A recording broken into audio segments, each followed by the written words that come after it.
తర్వాత ఇప్పుడు మీరు స్కూల్ మళ్ళీ ఎప్పుడు పెట్టినా ఎక్కడ పెట్టినా ఒరిజినల్గా మీకున్న ఆ టాలెంట్ వల్ల మీరు మళ్ళీ వాళ్ళతో కృష్ణుడు వేషం వేశారు, వెంకటేశ్వర స్వామి వేషం వేశారు. అవన్నీ మీకు యాడ్ అవ్వలేదండి? యాడ్ అవ్వలేదండి. గోదావరి పుష్కరాల్లో చేశాను, బ్రహ్మోత్సవాల్లో చేశాను. ఇప్పుడు గ్రహణం సినిమా చేస్తే ఒక ప్లస్ పాయింట్, టర్నింగ్ అవుతుంది లైఫ్ అని అనుకున్నాను. ఏమీ లేదు. అతనే మీకు మళ్ళీ వేషాలు ఇవ్వలేదు కదా? మోహన్ కృష్ణ నేను ఫోన్ చేసి అడుగుతా, నేను ఏ కృష్ణ నాకు ఇన్ని సినిమాలు చేస్తున్నారు, ఇంతమంది పెద్ద ప్యాడింగ్ పెట్టుకుని నాకు వేషం లేదా అంటే నేను ఆర్టిస్ట్ని కాదా అని అడుగుతాను. అయ్యో అమ్మ, ఒక గ్రహణం లాంటి క్యారెక్టర్ మీరు చేసిన తర్వాత మీకు ఆ స్థాయికి మించిన పాత్ర ఇవ్వాలి, కానీ నేను ఎట్లా పడితే అట్లా క్యారెక్టర్ ఇవ్వలేను అన్నాడు. నేను కామ్ అయిపోయినా. కరెక్టే కదా, ఒక రకంగా నవ్వాలా ఏడవాలా తెలియదు. ఓ పక్కన పొగినట్టుంది, ఇంకో పక్కన అవకాశం రాలేదు. తను అలాంటి క్రియేషన్స్ ఉన్న డైరెక్టర్స్ తలుచుకుంటే చేయొచ్చు, ఒక పాత్ర సృష్టించవచ్చు. ఆయన భరణి గారిని కంటిన్యూ చేశారు అలాగే, కానీ నాకు ఇవ్వలేదు. తర్వాత మాయాబజార్లో ఇచ్చారు, కానీ చిన్న క్యారెక్టర్. మన ఎస్పి బాలసుబ్రహ్మణ్యం గారితో ఆ క్లైమాక్స్లో వస్తాను. భూమిక మన ఆనంద్ రాజా చేసిన మాయాబజార్ చేశాను. గ్రహణం తర్వాత మార్పు వస్తుంది అనుకున్నాను, భరత్ అని నేను తర్వాత మార్పు వస్తుంది అనుకున్నాను, రాలా. జడ్జెస్ లాయర్స్ వచ్చినాయి కానివ్వండి, మళ్ళీ ఆ స్టేచర్కి తగ్గ క్యారెక్టర్స్ రాలేదు. అంటే మీ వైపు నుంచి ఏమైనా, అంటే నార్మల్గా ఫ్యామిలీ రిలేషన్స్, ఒక కాంటాక్టు అందరితోనూ ఆ మేకప్ తీసి ఇంటికి వచ్చానా, నా ప్రపంచం నేను. మరి ఇది ఒక వ్యాపార ప్రపంచం కదండి, అసలు. మన వాళ్ళు అంటారు కదా, సినిమా ఇండస్ట్రీలో ఒక సేయింగ్ ఉంది కదా, out of mind is out of sight అని, లేదా out of sight is out of mind. మరి అది మీరు మెయింటైన్ చేయకపోవడం అన్నది మీ పొరపాటు కాదా? ఏమో, అదే శరత్ బాబు గారు అంటూ ఉంటారు, మనం తినే ప్రతి బియ్యపు గింజ మీద ఎవరి పేరు రాసి ఉంటుందో వాళ్ళే తింటారు. ఆయన అలాగే కూర్చున్నాడులేండి జీవితంతో. ఆయన అడిగితేనే లేదు, ఆయన చేశారు చక్కగా. అంటే ఆయనగా పడిపోయి అడిగి చేయలేదు, కానీ ఆయన దగ్గరికి వచ్చిన క్యారెక్టర్లు అలాగే చేసే ప్రతి పాత్ర మీద మన పేరు రాసి ఉండాలి అనేవారు. అదొకటి నమ్ముతా, కరెక్టే. మనం అడవిలో కూర్చున్నా తీసుకొచ్చి మంచి వేషం వేయించే సందర్భం ఉండొచ్చు, మనం వాళ్ళు ఎదురుకుండా కూర్చున్నా కూడా ఇవ్వని సందర్భాలు ఉండొచ్చు. ఓకే, అదే. సో మీ జాతకం ప్రకారం ఇంకా ఫ్యూచర్లో మీకు మంచి దశలు అవన్నీ ఉన్నాయని చెప్పారండి మీ జ్యోతిష్కులు? అసలు ఇప్పుడు జ్యోతిష్కుల్ని సంప్రదించడమే మానేశారా? మీ నక్షత్రం ఏంటి? అసలు నాకు జాతకమే లేదు. అసలు ఆ జాతకం కూడా రాయించాలి అమ్మ నాన్న పుట్టినప్పుడు. గుడివాడలో పుట్టాను. ఫోటో పెట్టుకోవాలండి, పెట్టుకున్నారా ఇంట్లో అమ్మ నాన్నది? చాలా గుడ్డి జ్ఞాపకం చెప్తుంది అమ్మ. అమావాస్యకి 3 రోజుల ముందర పుట్టావు, శనివారం పుట్టావు అని చెప్తుంది, కానీ అసలు ఏమో తెలియదు.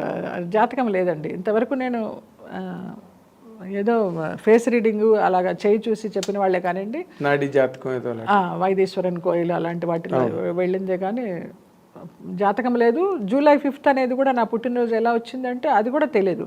ఆ బళ్ళో వేసిన రోజు నీ పేరేంటమ్మా అంటే నా పేరు లలిత. అంతకు ముందనే కథానాయకుడు చూశాను, జయలలిత, ఎన్టీ రామారావు గారి మూవీ. ఆ నాన్న లలిత అని చెప్పబోతుంటే నేను జయలలిత అని చెప్పాను, అలాగే జయలలిత అయ్యాను. ఆ జూలై 5th అనే డేట్ ఎలా వచ్చిందో తెలియదు, కానీ చిన్నప్పటి నుంచి ఆ సర్టిఫికేట్లో జూలై 5th ఉంది, కానీ జాతకం లేదు. ఓకే, అంతే. అసలు వండర్ఫుల్ అండి మీ ఫ్యామిలీ, అసలు మామూలు వంశం. అన్నలకి అక్కలకి అందరికీ ఉంది జాతకం, నాకే లేదు. అసలు ఇది నిజంగా మీరు ఆడవలసిన సందర్భం అంటూ ఉంటే ఇది తక్కువ ఏం అక్కల. ఎందుకంటే మీరు బోల్డ్గా ఎదుర్కొన్నారు, బోల్డ్గా నిలబడ్డారు, ప్రతి దాన్ని ఛాలెంజ్గా తీసుకున్నారు. మీరు మీ లైఫ్ని గేమ్గా తీసుకున్నారు, ఛాలెంజ్గా తీసుకున్నారండి? రెండు తీసుకోవాలి. అసలు ఆ గేమ్ ఛాలెంజ్ రెండు తెలియదు, రెండు లేవు. అదో మానన్న మీరు సాఫీగా వెళ్ళిపోతుందా? ఇప్పుడు మీతో కూర్చొని ఆనందంగా మాట్లాడానా, నైట్ వెళ్ళి తిన్నానా, నిద్రపోయినా, పొద్దున ఆరోగ్యంగా లేచానా, ఇంతే.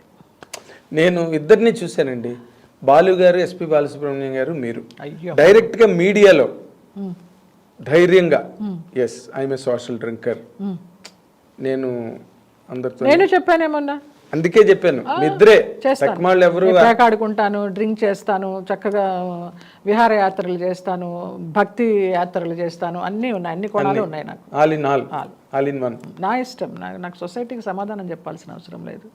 నా జీవితం, నా ప్రశాంతత, నా ఇష్టం. ఉన్నది చిన్న జీవితం, అది అనుభవించు. నేను ఇందాక అన్న పాయింట్ వేరేగా తప్పిపోయిందండి. మీరు మంచి ప్రైమ్లో ఉన్నారు, మొదటి మ్యారేజ్ ఫెయిల్ అయినప్పటికీ కూడా తర్వాత మంచి ప్రైమ్లో ఉన్నారు, చాలా బ్యూటిఫుల్గా ఉండేవారు, and you're a busy actress all the while. పోనీ ఏదో మీరు నాన్ ప్రొడక్టివ్ కాదు, ప్రొడక్టివ్గా మంచి కెరీర్లో ఉన్నారు. ఎవరు మీకు ప్రపోజ్ చేయలేదండి?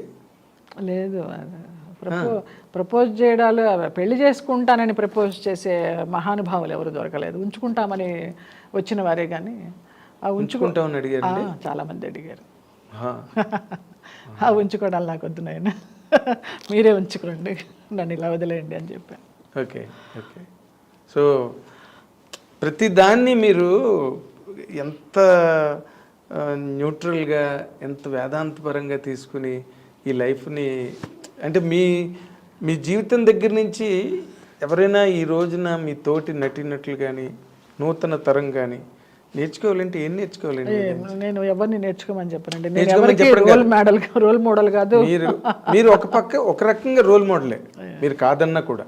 ఎలా అంటే ఎన్ని షాక్స్ వచ్చినా, ఎన్ని సెట్ బ్యాక్స్ వచ్చినా, ఎన్ని ఇబ్బందులు ఎదురైనా కూడా మీరు స్టడ్ ఫాస్ట్గా, రాక్ స్టడీగా కెరీర్లో నిలబడ్డారు. ఈ రోజున మీరు ఏదో ఒక శక్తి నన్ను నిలబెట్టింది నాగేంద్ర. నాకుగా నేను నిలబడాల. అది నేను చేసుకున్న పుణ్యమా, పూర్వజన్మ సుకృతమా, నా మంచితనమా ఏది తెలియదు నాకు. అందరూ బాగుండాలి, అందులో నేను ఉండాలని అనుకునే మనిషిని. నాకున్నా లేకపోయినా, ఉంటే ₹1 దానం చేస్తాను, లేకపోతే ఒక ముద్ద పెట్టి పంపిస్తాను, భోజనం అన్నా చేసి వెళ్ళండి అని. అది నాకు జన్మతః నా తల్లిదండ్రి నేర్పిన సంస్కారం, అంతే. అదొకటి నాకు నేర్పించారు వాళ్ళు. కానీ ఇప్పటికి కూడా తల్లిదండ్రులను తలుచుకుని, అయ్యో, వాళ్ళకి ప్రతి సంవత్సరం వాళ్ళకి ఆబ్దికాలు పెడతాను. అన్నయ్య వాళ్ళ ఇంట్లో పెడితే నేను వెళ్ళి దగ్గరుండి పెట్టిస్తాను, నేనే ఖర్చు పెడతాను. బంగారాలు మీ అర్థం, అసలు ఆ విషయంలో డౌటే లే నిజంగా. అయితే నన్నిది అదేనండి, ఇందాక మీరు అన్నమాటకి నాకే మనసు చిక్కుమనిపించింది. ఇది ఉంచుకుంటామని అడిగారు. అవును. అది అలాంటి రిలేషన్స్లో మీరు ఎక్కడైనా నలిగారండి? నేను నలగలేదండి అస్సలు. చాలా అదృష్టవంతురాలి నేను నలగలేదు. దూరంగా ఉన్నారు. నాకు తల్లిదండ్రులు పెద్ద ఎంకరేజ్ చేయాలి. ఈ పెళ్ళి అయిపోయింది కదా, నీకు తోడు కావాలి కమ్మా, ఇంకో పెళ్లి చేసుకో అని. నాకు ఆలోచన రాలేదు. వాళ్ళు ఎందుకు చెప్తారు, మీకు తోడు ఉంటే మళ్ళీ వాళ్ళు ఎక్కడ దూరం అయిపోతారు? అలాంటి వ్యక్తి తారసపడలేదు, ఇంకా ఆలోచన లేదు మైండ్లో. సో అన్నిటికీ దూరంగా ఒక ఘనీభవించిన పదార్థంలా అలా ఎలా ఉండగలుగుతున్నారండి? ప్రశాంతంగా ఉన్నాను. చాలా గ్రేట్. ఇప్పుడు ఈ టీవీ సీరియల్స్లోకి వచ్చిన తర్వాత మళ్ళీ కొంచెం మీరు కలివిడిగా ఉన్నాను. ఇప్పుడు టీవీ సీరియల్స్ కూడా ఏమి లేవండి, అన్ని మానేసేసాను. ఏం చేయడల్లా. ప్రేమంత మధురం 3 years చేశాను, ఇప్పుడు అది కూడా మానేశాను. ఇంకా రెగ్యులర్ సీరియల్స్ వచ్చినా ఒప్పుకునే ఇదిలో లేను, చాకరీ చేయలేను. చాలా టెన్షన్ అది. ఏదైనా గెస్ట్గా అన్నపూర్ణ వాళ్ళు పిలుస్తూ ఉంటారు 390లో, నాకు చాలా హాయిగా అనిపిస్తుంది. ఆ సెట్ పాజిటివ్గా అనిపిస్తుంది, అక్కడికి వెళ్తాను. వాళ్ళదే మావారి మాస్టర్ ఉంది, అక్కడ పనిచేస్తాను. గెస్ట్ ఇప్పుడైనా రెమ్యూనరేషన్ ఏమైనా పెంచారా, లేకపోతే వాళ్ళు ఏముండదు, నేను చాలా రీజనబుల్గా అడుగుతాను.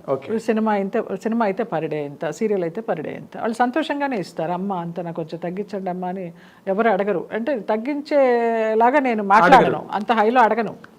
నాకు ఏది కావాలో అదే అడుగుతాను. ఎందుకంటే ఇవాళ రేపు టీవీ సీరియల్స్లో యాక్ట్ చేసేవాళ్ళు మామూలుగా చిన్న 1-2 సీరియల్స్లో వచ్చిన వాళ్ళే చాలా డిమాండ్ చేస్తున్నారు. నేను చూస్తున్నా నా కళ్ళ ముందర, మా పిల్లలందరూ పనిచేస్తూ ఉంటారు కదా, అసలు ఏం మాట్లాడతారో వాళ్ళు.